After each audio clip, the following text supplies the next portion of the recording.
nasi buat makan satu kampung itu, 4 kilo dia makan. Kurang lah 4 kilo satu kampung, 2 rumah lah, tapi dia dimakan satu orang. Dan yang bikin makin herannya lagi adalah setelah makan sebanyak itu, Raya ini masih ngeluh juga kelaparan. Jadi banyak makannya si Raya, 4 kilo Wak, sekali makan loh. Nah waktu itu antara si Jaka atau Umar lah gitu kan, nanya sama mamanya Raya, Bu kenapa nggak minta tolong orang pintar aja Bu buat sembuhin teman saya Raya ini, katanya kan.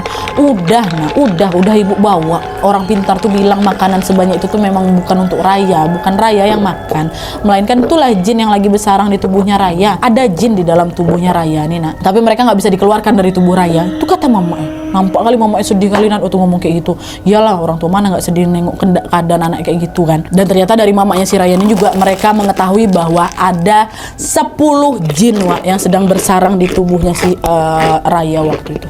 Nggak kebayang aku sekali ya. Nah terus Wak, beberapa hari setelah Aul ini menjenguk Raya, pada suatu hari si Aul ini melihat dari kejauhan ada Raya sama mamanya Raya lagi berjalan tuh di depan sekolah menuju ke rumah tantenya si Raya. Memang lokasinya nggak jauh dari sekolah mereka.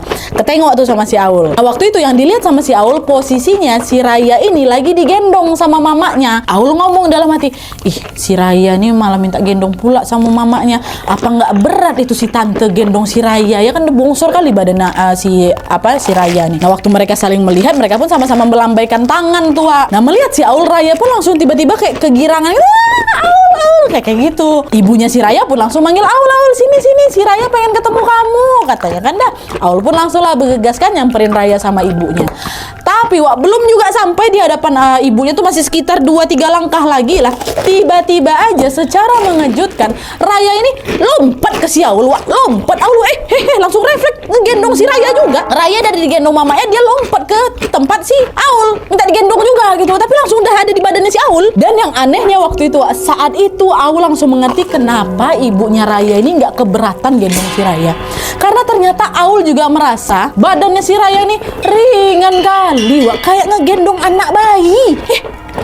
Ringan badan, wah nggak betul anak ini, kata si Aul kan. Aul kata siapa nih, kegirangan Wak dia ketemu si Aul kan.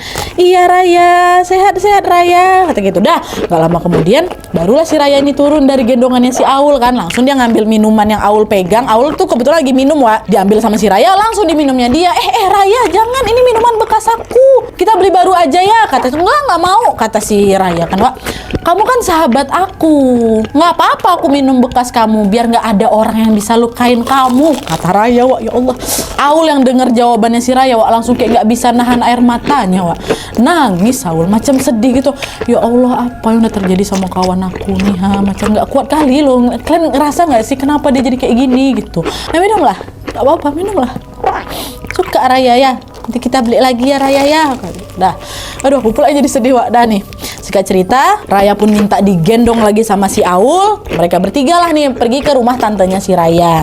Nah sesampainya di rumah tantenya, ibu Raya bilang, sini nak, udah kamu sama ibu, Aul kan harus berangkat ke sekolah, katanya kayak gitu. Besok Aul jenguk Raya lagi ya, nggak mau, kata gitu. Aku nggak mau sama ibu, kalian semua jahat, kata Raya tiba-tiba kayak gitu Wak. Udah, jangan ngomong kayak gitu kamu nggak boleh sama ibu ngomong kayak gitu, kata. Udah akhirnya ibunya Raya pun meminta Aul untuk udah sini nak, biar sama ibu tolong Aul kamu kasih pengertian sama si Raya, siapa tahu dia lebih bisa ngedengar kamu gitu kan. Si Raya nggak mau lepas Wak dari gendongannya si Aul. Akhirnya Aul bilang, Raya aku sekolah dulu ya, besok aku jenguk kamu, besok aku ke rumah kamu, nanti kita main bareng ya, katanya. Janji ya kau, kata gitu, besok kita main lagi ya, kata Raya Wak. Dah betulan sambil turun dia dari gendongannya si Aul, dan Aul pun baliklah lagi ke sekolah. Sekolah yang rajin ya, kata si Raya Wak sambil ngelambain tangan lah itu ke siapa, ke si Aul. Dan sejak pertemuan itu Wak, gendong-gendongan tadi, sejak pertemuan itu Aul belum sempat nih datang ke rumahnya si Raya karena memang lagi full kali Wak latihan baris berbaris mereka. Nah sampai 4 minggu kemudian Aul ingat kali pokoknya hari itu hari Rabu. Nah dia secara mengejutkan Raya berlari itu Wak ke sekolah, dia masuk ke dalam kelas, dor dibuka, digedor pintu kelas kan, dibuka sama siapa, sama gurunya.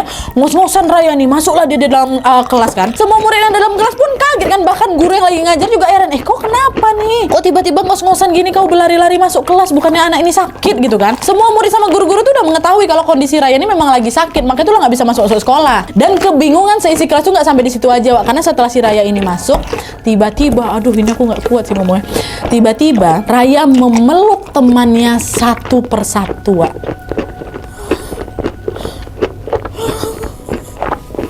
kayak ngasih salam perpisahan gitu lah, Wak. Peluknya aku, kawan yang lain kan agak heran kan, ya udah tetap nyambut ininya juga, tetap nyambut pelukannya si Raya.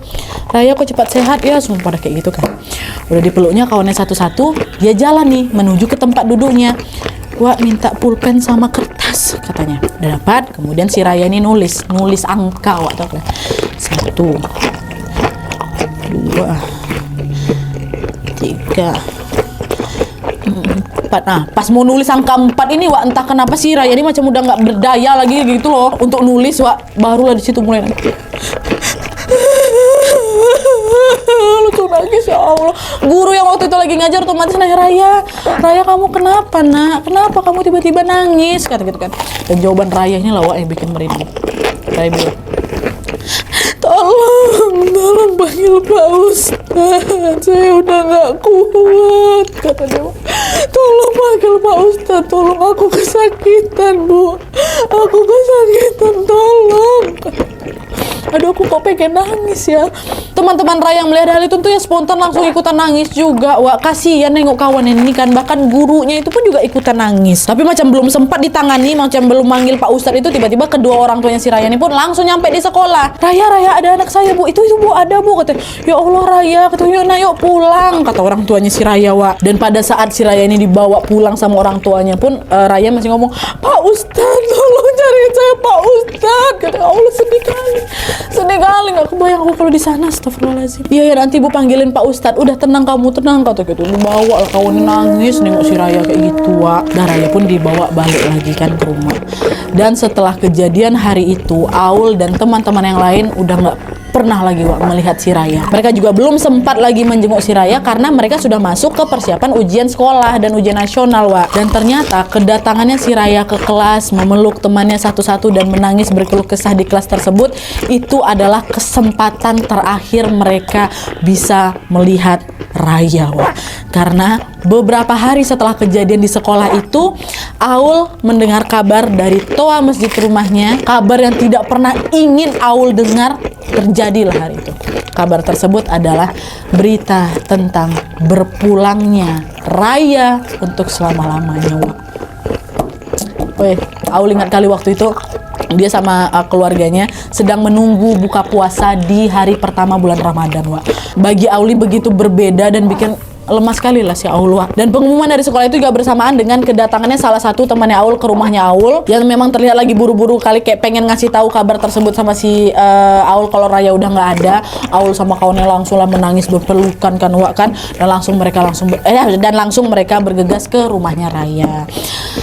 Sesampainya mereka di rumahnya Raya, Aul langsung menjadi nggak berdaya, Wak. Ibu Raya yang nengok Aul datang tuh langsung bilang, Aul, tolong bangunin Raya, Aul. Nak bangun, nak, ada sahabatmu Aul datang, nak. Itu kata ibunya. Ya Allah, makin nangis lah si Aul kan. Aduh, sedih kali ya. Aul makin lemas lagi, mana dia kan belum sempat buka puasa tuh kan. Dia dengar lagi mama yang ngomong kayak gitu, apa nggak makin berdaya. Siapa ini? Siapa si Aul ini? Langsung terduduk lah dia itu di samping jasadnya Raya, sahabatnya ini, dengan tangisan yang udah kayak nggak bisa lagi ditahan sama siapa, masih Aul pun kayak berbisik lah gitu di telinganya si siapa Raya. Dia bilang, Wak, udah, Wak, ya kau udah nggak sakit lagi, maaf ya, Wak, aku gagal jagain kau, katanya. Pergi dengan tenang, Wak, ya aku bakal kangen kali sama kau, katanya. Iya, Aul sedih. Nah tapi, Wak, setelah berbisik hal tersebut ke Raya, Aul ini ada menyadari sesuatu yang aneh dari jasadnya si Raya. Kalian tahu? Yang Aul lihat waktu itu, kuku tangannya si Raya ini warnanya hitam gelap, kuku hitam ya. Terus di kepalanya Raya itu, mohon maaf ya, macam dipenuhi sama kutu, Wak. Bahkan sampai ke kain penutup jenazah tuh ada kutu ya berliaran. Nah ternyata yang menyadari hal itu nggak cuma Aul aja, kawan-kawan yang lain pun nengok. Tapi waktu itu mereka sama sekali tidak mau memikirkan hal tersebut, takutnya malah bikin runyam kan, Wak, ya. Dan lah tuh beberapa teman-teman Aul pun mulailah berdatangan ke rumahnya ke rumahnya Raya, menangis bersama melepas kepergian Raya untuk selama-lamanya, Wak. Raya meninggal dunia. Nah terus Wak, keesokan harinya, betul ya, esok harinya setelah proses pemakaman si Raya ini selesai, salah satu gurunya Aul memanggil Aul untuk datang ke rumah guru tersebut karena orang tuanya Raya mau ketemu sama Aul. Jadi nih ya, Aul sama orang tuanya si Raya ini ketemuan di rumah si guru Wak ya. Nah pas sudah bertemu dengan orang tuanya Raya Wak, Aul pun langsung lah ditanyain sama orang tuanya Raya. Raya ada cerita apa sama Aul? Om sama tante pernah dengar kalau katanya Raya pernah cerita sesuatu ya sama kamu. Cerita apa nak? Kata orang tuanya Raya Wak. Nah ingat kan kalian, si Raya ini pernah cerita sama si Aul tentang dia ini sudah ditargetkan oleh seorang nenek ya kan. Nah pada saat itulah Wak, Aul merasa udah saatnya nih aku ngomong ke kedua orang tuanya si Raya. Iya om, jadi gini om ya, Raya memang bilang sama saya kalau dia ini sudah ditargetkan sebagai korban selanjutnya yang harus meninggal sama seorang nenek. Oh, kata Raya nenek ini memang selalu mengelilingi rumah om sama tante, tapi cuma Raya aja yang sering lihat. Mendengar hal itu, bapaknya Raya macam udah nggak bisa lagi nahan air matanya, dan barulah Wak di situ bapak Raya bilang, sebenarnya sebelum Raya ini meninggal, om sempat mimpi ngelihat Raya ini sama adiknya lagi main sepeda. Terus mereka jatuh ke jurang, tapi mereka ini kayak nyangkut di pohon gitu loh nak, ya kan? Nah pas itu Raya lah yang ngebantuin adiknya yang nyangkut, tapi malah berujung Raya yang jatuh ke dasar jurang. Itu kata, itulah mimpi bapaknya Wak. Udah kayak pertanda gitu loh, dia ini kayak pengen nyelamatin adiknya. Nah apa ada hubungannya ya om? Loh kenapa? Kata si bapaknya kan, gini, si Raya juga pernah pesan sama aku. Ingat gak kalian pesannya apa? Kalau terjadi sesuatu sama aku, tolong bilangin ke om sama tante untuk mindahin sekolah adik-adiknya dari sekolah itu. Nah, kalian ingat kan? Raya ini kan anak keempat dari 7 bersaudara. Nah, ternyata nih Wak, ya biar kalian tahu, ternyata dari situlah terbongkar. Kakak beradik itu semuanya memang sekolah di sekolah yang sama, kecuali yang bungsu karena memang masih kecil, belum bisa sekolah. Dan barulah diketahui bahwa alasan kenapa Raya berpesan ke Aul buat bilang dan memohon ke ayahnya untuk memindahkan sekolah adik-adiknya, karena beberapa tahun yang lalu bapaknya Raya ini pernah mengucapkan sumpah serapah kepada seorang nenek pemilik lahan sekolah anak-anak itu. Bapak Raya ini sempat berucap, sempat macam nyumpah gitu, kalau ada anak aku yang bersekolah di sini, kata sambil nunjuk lahan sekolah tuh kan, kalau ada anak aku yang sekolah di sini sampai kelas 6 SD, maka anak aku akan meninggal sebelum mereka lulus sekolah. Itu katanya. Dan yang mengejutkannya lagi adalah Wak, setelah diusut ternyata kakaknya si Raya, anak yang ketiga Wak, kan Raya anak keempat kan, pas di atasnya ini ternyata juga sudah meninggal dunia pada saat kelas 6 SD juga, dan meninggalnya karena sakit yang tidak bisa dijelaskan. Posisinya sama betul kayak Raya Wak. Kebetulan ini Raya meninggal kelas 6 SD juga kan. Perkataan si bapak ke nenek ini apa? Kalau ada anakku yang bersekolah di sini sampai kelas 6 SD, maka anakku bakal meninggal sebelum mereka lulus. Terus siapa si nenek ini Nat? Ya kan, nah menurut Aul Wak, nenek ini hidup manusia, betul-betulan dia memang pemilik tanah sekolahnya si Aul itu Dan tapi selain nenek ini adalah pemilik tanah sekolahnya si Aul dan Raya, nenek ini adalah seseorang yang memang dituakan Wak di kampung tersebut, dan nenek itu juga memiliki ilmu hitam yang cukup kuat. Nah Aul mengatakan sebenarnya memiliki ilmu hitam di kampungnya itu kadang sudah menjadi hal biasa Wak, tapi gegara nenek ini dituakan, jadi orang-orang kampung setempat pun agak segan gitu sama nenek ini, kecuali bapaknya Raya. Dan waktu kami konfirmasi lagi, sejujurnya Aul ini juga nggak tahu pasti apa yang ngebuat bapaknya Raya ini sampai bersumpah ngomong kayak gitu ke si nenek. Aul nggak tahu sebabnya apa Wak. Konflik antara nenek sama bapak ini apa yang sampai memacu bapak ngomong kayak gitu tuh Aul nggak tahu. Tapi yang jelas sepertinya perilaku bapak Raya ini buat si nenek ini jadi cukup marah, sehingga berdampak pada Raya dan saudara-saudaranya. Nah tuh kondisi kakak pertama sama keduanya gimana? Nah dia terselamatkan apa enggak dari kutukan ini kan? Jawabannya terselamatkan Wak, alhamdulillah, karena kedua kakaknya ini sudah lulus dari sekolah tersebut sebelum bapaknya berucap kayak gitu. Wih, makanya itulah si Raya ini pengen udah adik-adiknya dikeluarin aja dari situ, jangan waktu kelas 6 SD malah ngalamin yang sama kayak aku. Ini sedih kali ya. Dan nggak sampai situ aja, setelah kepergiannya Raya, ruang kelas di tempat mereka itu pun jadi sering kali dapat gangguan, macam ada suara sleting tas dibuka, padahal nggak ada yang lagi buka sleting tas, lagi belajar fokus semuanya. Bahkan pernah juga sesekali mereka dengar suara suara deheman kayak gitu. Dan gangguan yang cukup parah adalah waktu ini Wak, waktu ujian nasional sedang berlangsung, kursi punya Raya ini kan memang sengaja dikosongin kan Wak, dan tiba lagi asik-asik ujian ini, nggak ada angin, nggak ada hujan, kursinya siapa nih bergerak-gerak sendiri, Wak. Langsung histeris lah satu kelas, langsung panggil kepala sekolah kan. Dan waktu itu kepala sekolah juga yang datang ke dalam kelas. Beliaulah yang mencoba untuk menghentikan kursi tersebut sambil dibaca-bacakan doa. Tapi apa, Wak? Terpental Bapak, terpental. Dan pengawas ujian yang berasal dari sekolah lain yang sempat menyaksikan kejadian itu pun memberanikan diri nih mau direkam kan, dengan tujuan ingin memperlihatkan rekamannya itu ke anak-anak didik di sekolah tempat dia mengajar. Tapi naasnya, Wak, seakan macam tidak diizinkan untuk merekam kejadian itu ya.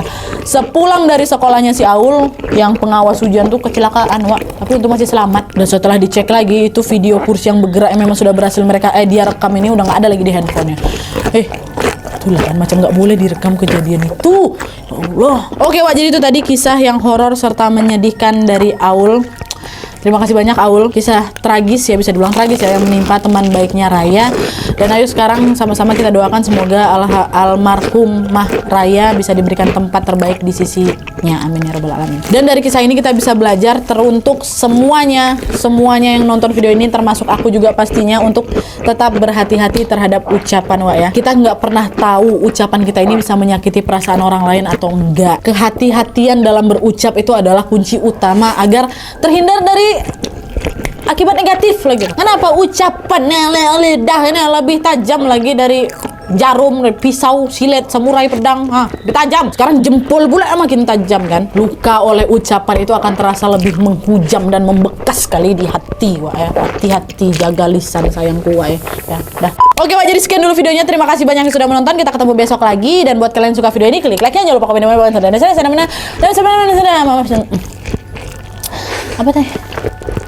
dan jangan lupa untuk klik tombol subscribe supaya kalian sama-sama tahu informasi menarik dan menegangkan dari channel aku. Bentar lagi 5 juta, tolong di subscribe yang belum subscribe. Oke, bye. See you next video, Wak. Bye.